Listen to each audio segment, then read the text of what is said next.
I'm Joseph Mancuso for the Union County Panthers, and this is Blitz.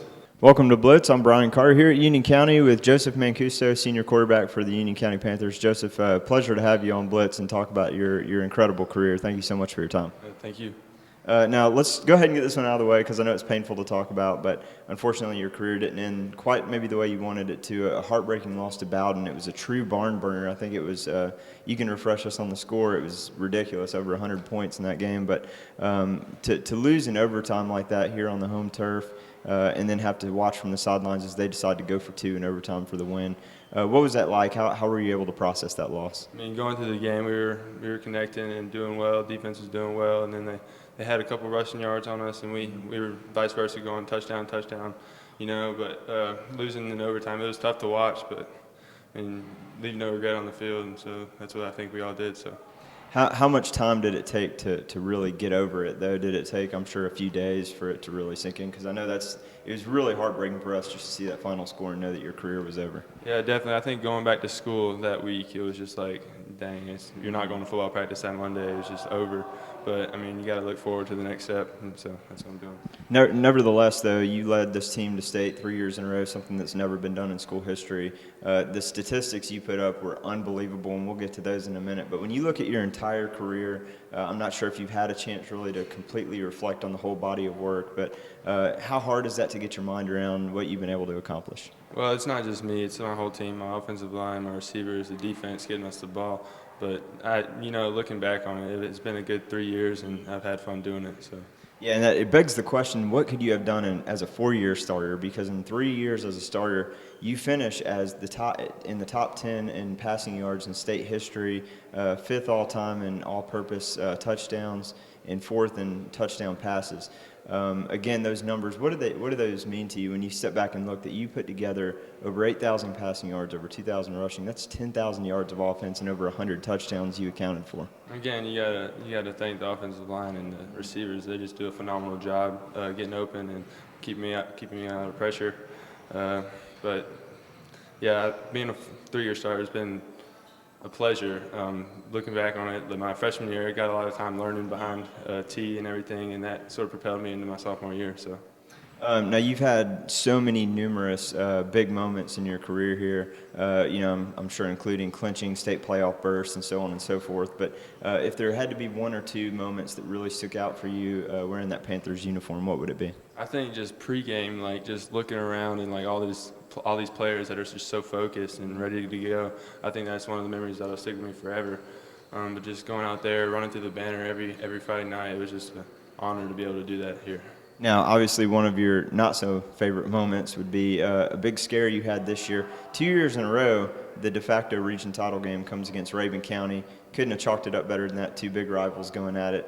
A very close one last year, and then this year they beat you pretty handedly, but a lot of that had to do with somewhere before even halftime, you got hit behind the line and you had a lower leg injury. It looked pretty serious when you were out on crutches. Everyone was kind of fearing the worst, MCL, ACL kind of thing. But talk about what that was like to go through that and not know there for a day or so, whether your career was over. Yeah, it was scary when it happened, going off the field, all my teammates. It just brought us together, I think. Even though we lost, I think we just got closer. But going to the hospital, it was just scary, and I was waiting in the hotel room, waiting until that morning to go, and it was just like, what's going to happen the next day? So that sort of scared me, but we got the news, and it was just strained MCL, so it wasn't too bad. So I just had a few days to take off, stay off and we had an off week that next week, so that helped a lot. And then we went to practice, and I took a few days off and then joined back, and we got the W that next week. So. Yeah, that was pretty cool, and like you said, it was perfect timing that you had the bye week there.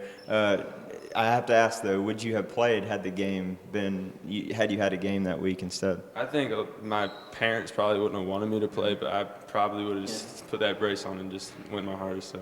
Yeah, you seem like you're a gamer, and one thing, if people know you and they know your backstory, and some may not, you've overcome a lot. So, dealing with that injury was really nothing compared to what you and your family have been through before. Coming from New Orleans in 2005, directly affected by Hurricane Katrina, which caused you to be able to move here and led you to where you're at today. How much of what you went through, talk about what you went through and how much that makes who you are today? I mean, I moved here in, I believe, 2nd grade, and I didn't get to play football that year. But once I started playing other sports and got into football that next year, I got a lot of friends. And so they've been close to me ever since till now. And so it definitely helped with the catastrophe that happened in New Orleans, but we got to overcome it, and just thankful to be here. Yeah, great testimony for you guys. But last question for you. You talk about growing up here since you were in second grade or so and being with these guys. I imagine the chemistry is really tight. It appears that way when I watch you guys play. But what are you going to miss most about being a Union County Panther?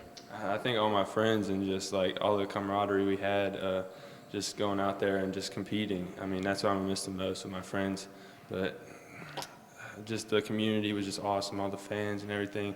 That's what I miss. I also have to throw in your commitment to Richmond this year. Congratulations on that. That's quite an accomplishment. Talk about that recruiting process for us. What was that like? What teams were kind of calling out for you? And ultimately, what made you make that choice to go to Richmond? Well, I'd gone to a couple other camps like Old Dominion and Sanford. I went to those camps and a couple other ones before that. But the Richmond coach actually came up here and spoke with Coach Allison, and he asked me to come up to the camp they had just so they could see me a little better. So I went up to there for my last camp of the summer, and the coach really liked me, the head coach really liked me, and so they kept in contact with me and got that offer, so it's good. Well, congratulations again on that, and congratulations on an incredible career. I hope you're able to one day kind of look back on it and soak in the fact that you are one of the top 10 quarterbacks in GHSA history. So congratulations. It's been a pleasure to watch you play and look forward to watching you succeed at the next level. Yes, sir. Thank you. All right. Make sure you check out our other interview, Union County Panthers head football coach Brian Allison here on Blitz. The most versatile cooking device ever. Is it a grill, an oven, or a smoker?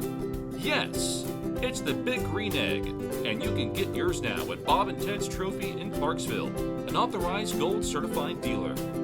The Big Green Egg stands alone as the most versatile barbecue or outdoor cooking product on the market, with more capabilities than all other conventional cookers combined. From appetizers to entrees to desserts, the Big Green Egg will exceed all of your expectations for culinary perfection. Bob and Ted's offers 6 convenient sizes to choose from, and all the egg accessories you'll ever need.